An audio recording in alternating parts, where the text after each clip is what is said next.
how a 241-year-old brand becomes an NFT. Up next. Hi guys, how are you doing?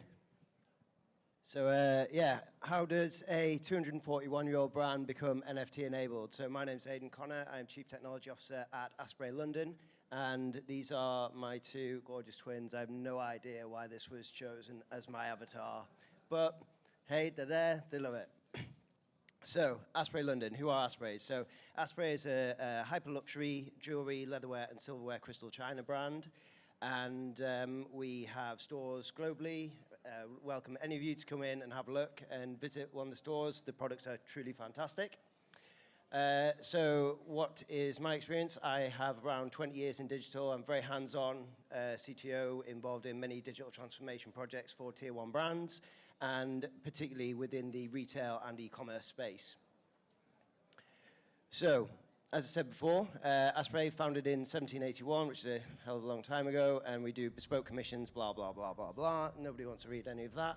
So we should have a little video for you. Here we go.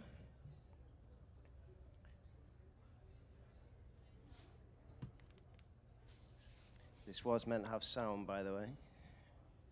So we do everything from the sublime to the ridiculous, and this is all kind of trying to build a picture of, you know, the level of quality and craftsmanship that goes into our products, the uniqueness, the rarity, the scarcity. So a lot of these words, this is the Heart of the Ocean from Titanic, we did that. And you know, the picture that I'm trying to build here for you is when you start to mention things like rarity, scarcity, an asset that has a financial value based on its visual appearance, then we start to see a lot of similarities between the products that we're producing and then a lot of NFT collections. So with this in mind, we decided, after COVID, having a horrifically bad COVID, because who wants to buy beautiful objects for their house when nobody's visiting their house? Who wants to buy, a beautiful handbag because you're not going out the house? You don't need a handbag. So we decided that we would try and reinvent Asprey. So it's something that I hear around the office a lot of the time is, we are Asprey, there is no one like us. And that's true to a certain extent, but in order to keep that statement true, you have to continually reinvent yourself and also battle with various misdemeanors along the way. As you can see, these cats are doing quite a good job of that. So what do we do? So we offer a customer-centric, omni-channel, in-store, online, white glove, and corporate experience. We need to wrap all of these up into now thinking about how do we enter Web3? How do we become an NFT collection? So this then becomes the next generation of Asprey. So as I mentioned before, we're already talking about collectability for the last 241 years.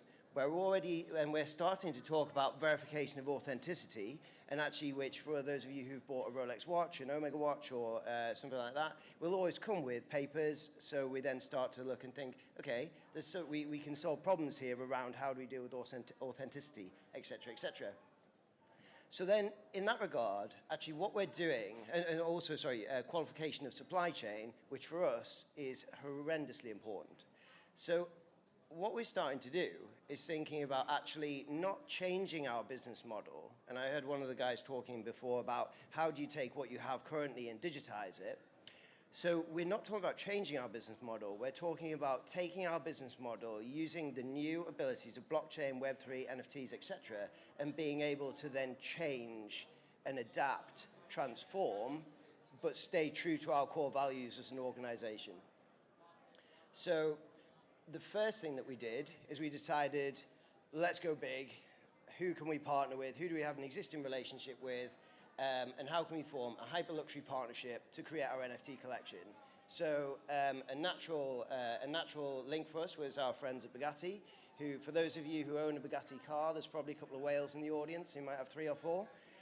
All of the solid silver parts in a Bugatti are actually forged in an Asprey furnace here in London in Hammersmith. So fun fact for you there about your Bugatti. So, go again. No, why is it not? There we go. So, with that, we introduced our NFT collection and a little video to in the background. Come on. There we go. So what we did is we did a digital project, and we have released 261 completely unique NFTs in a screen printed style that are then digitally linked to a physical solid silver sculpture of the Bugatti La Voiture Noire. That was our first collection. The second one was then the one that you see here, which was a one of one, which was the apex piece for the collection, which was then a solid silver rose gold coated version that's twice the size, that sold at Phillips Auction House in a contemporary auction, contemporary afternoon auction, alongside the likes of Damien Hirst and other revered contemporary artists. And that sold for just under $500,000. So that's the one-of-one collection. So you can see the NFT there, which we went for a very a modern take on the screen print style of the inspiration from the likes of Andy Warhol, who, as a company we love. And then you can see the solid, the rose gold sculpture, and then they also get the option to then use, to then unlock and redeem a matte black version as well to complement the rose gold.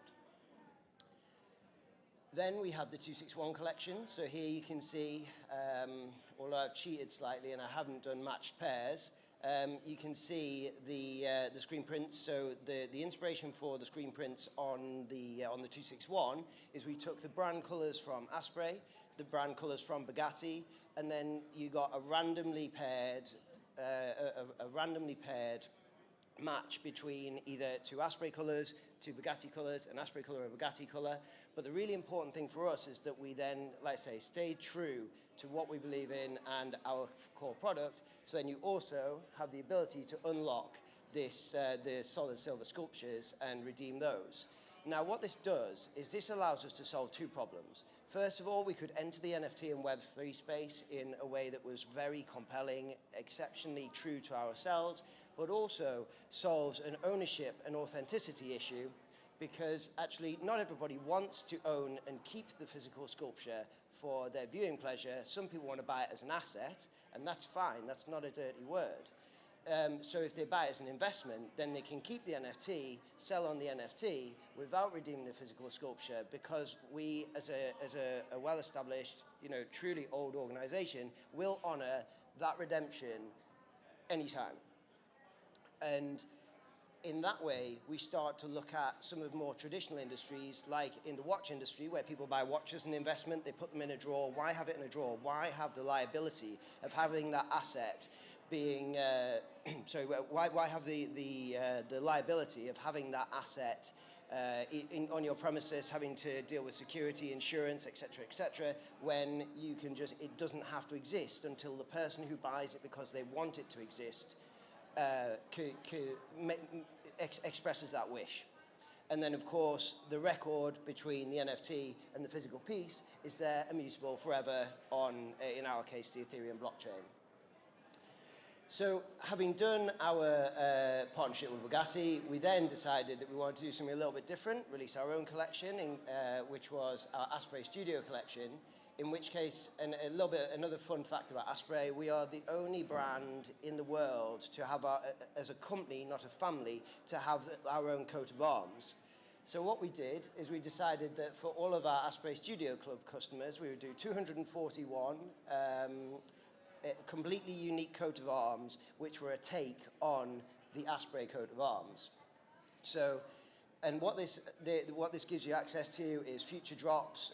We're actively in talks with Disney about Marvel and Star Wars drops, and various other organizations as well. So we are converting our first floor gallery, our first floor in our Mayfair flagship store in London to a digital art gallery, where we will be displaying metaversal experiences, art, digital art, traditional art, and make it a real focal point for the community. We'll have speakers, talks, et cetera, and this will provide, the membership to our club will provide access to this.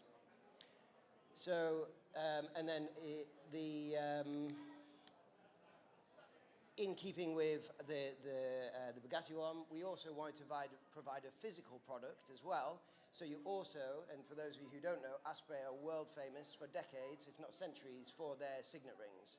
So you'll also, in the same way, be able to redeem a solid gold signet ring, 18 carat. The reason we used 18 carat and not 24 is because 24 won't survive in the real world because it will bash to bits, too soft. So you will get a Asprey hallmarked 18 carat gold signet ring, or the option to redeem, in the same way that you have with the Bugatti sculptures. And this is just the beginning. You know, we like I said before, we've got many more partnerships planned. We are looking at blockchain for authenticity and so much more than I can tell you in the 55 seconds that this thing is telling me that I have left today. But yeah, thank you very much for listening to me, taking the time. If any of you got any questions, then I'm happy to try and avoid you off stage. So there we go. Thanks very much, guys.